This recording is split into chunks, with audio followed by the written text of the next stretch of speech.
আসসালামু আলাইকুম বন্ধুরা, দেখো শুরু করলাম নতুন একটা সকাল। তোমরা কেমন আছো? আশা করি আল্লাহর অশেষ রহমতে ভালো আছো। যে যেখান থেকে আমার ভিডিওটা দেখছো আমাকে জানিও কোথায় থেকে দেখছো আর তোমরা কেমন আছো। এই দেখো, আমার দুই মেয়ে স্কুলে চলে গেছে, হাজব্যান্ড অফিসে চলে গেছে। এই হইল আমার বাসার বর্তমান অবস্থা।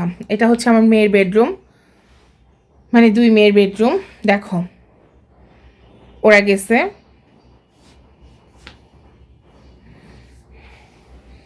কী অবস্থা তোমাদেরকে একটু শেয়ার করি, হ্যাঁ। তারপরে দেখো, এটা হচ্ছে আরেকটা বেডরুম। আমার মেয়েরা চলে গেছে স্কুলে, ওর বাবা চলে গেছে অফিসে। এই হচ্ছে অবস্থা, দেখো। চলো তোমাদেরকে এবার ডাইনিংটা দেখাই। এই যে দেখো কি অবস্থা, মানে পুরা বাসার ওপর দিয়ে যেন ঘূর্ণিঝড় বয়ে গেছে। দেখো খালি কিচেন, দেখো কিচেন যেন থালা বাসনের স্তূপ। দেখো, চলো বন্ধুরা ফিরে আসি সব কিছু একটু গুছিয়ে নেওয়ার পর। এই তো বন্ধুরা ফিরে আসলাম আবার গুছানোর পর। এই যে দেখো, লন্ডো ফন্ডো এরিয়াটা মোটামুটি একটু গুছিয়ে নিয়েছি। আমার ছোটো মেয়েটা সোফার কাভারের উপর কী ফেলছিল, ময়লাটা একটু ধোয়ার জন্য কাভারটা ধুয়ে দিয়েছি। আর দুইটা আছে, এই দুইটা ইনশাল্লাহ ঈদের আগে ধুয়ে ফেলবো। এই যে একা একা গুছানো, বড়টা থাকলে তাও একটু আমার হেল্প হয়।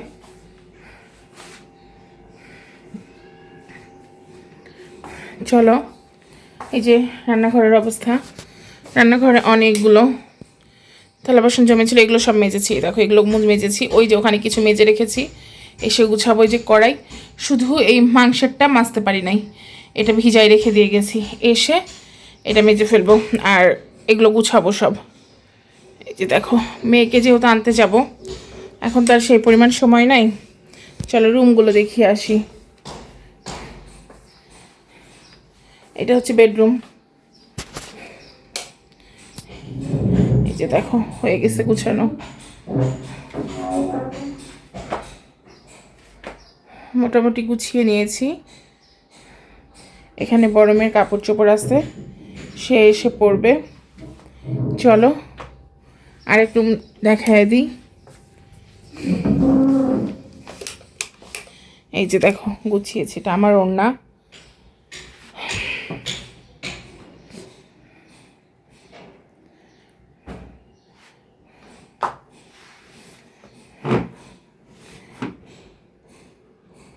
আর এখানে কিছু কাপড় চোপড় রাখছি, এগুলো ধোয়া লাগবে।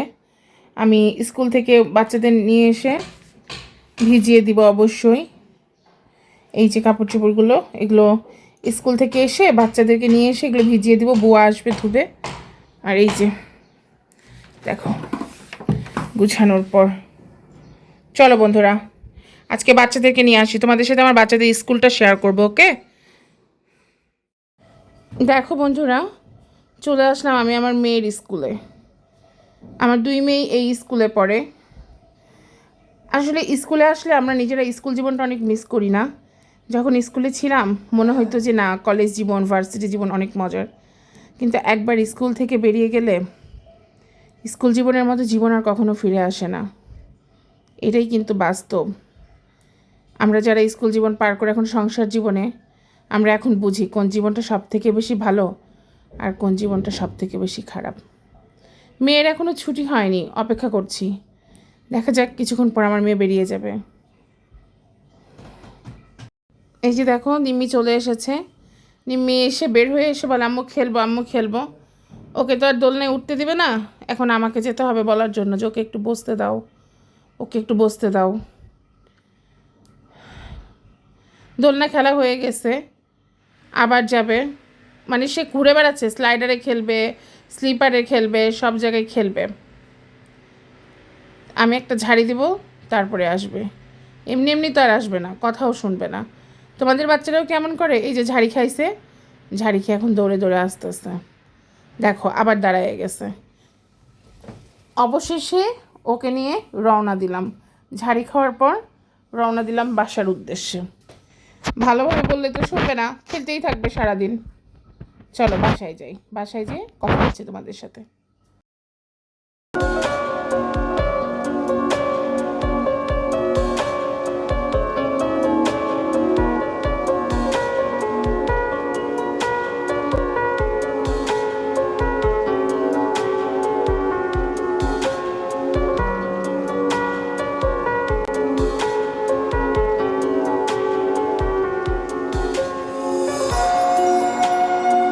বন্ধুরা এই যে দেখো, স্কুল থেকে ফিরে এসে নিজের মতো কিছু কাজ করে নিয়েছি, চলে আসলাম রান্নাঘরে। আজকে একটু মাছ রান্না করব, মাছের মধ্যে একটু নিরামিষ দিয়ে রান্না করবো, আর কিছু মাছ ভাজবো। চলো বন্ধুরা একটু কাটাগুলো করে নিই। তোমরা কে কি রান্না করেছো আমাকে জানিও,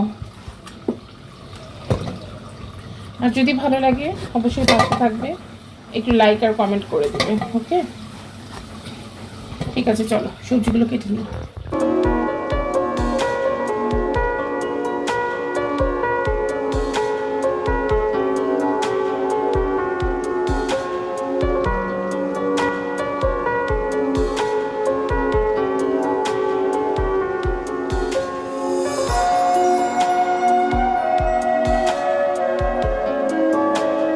বন্ধুরা দেখো, সবজিটা কেটে নিয়েছি, মাছটা খুব ভালো করে পরিষ্কার করে নিয়েছি। চলো বন্ধুরা মাছটা ভেজে নিই।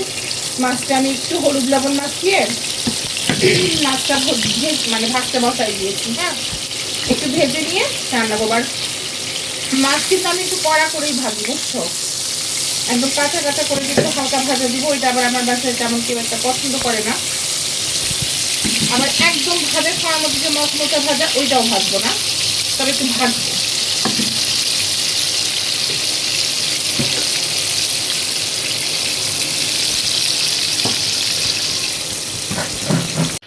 দেখো বন্ধুরা, এই যে বললাম মাছটা আমি একটু ভেজে নেবো। আমি একটু কড়া করেই ভাজি, কারণ একদম নরম ভাজাটা খেতে ভালো লাগে না, কেউ পছন্দও করে না।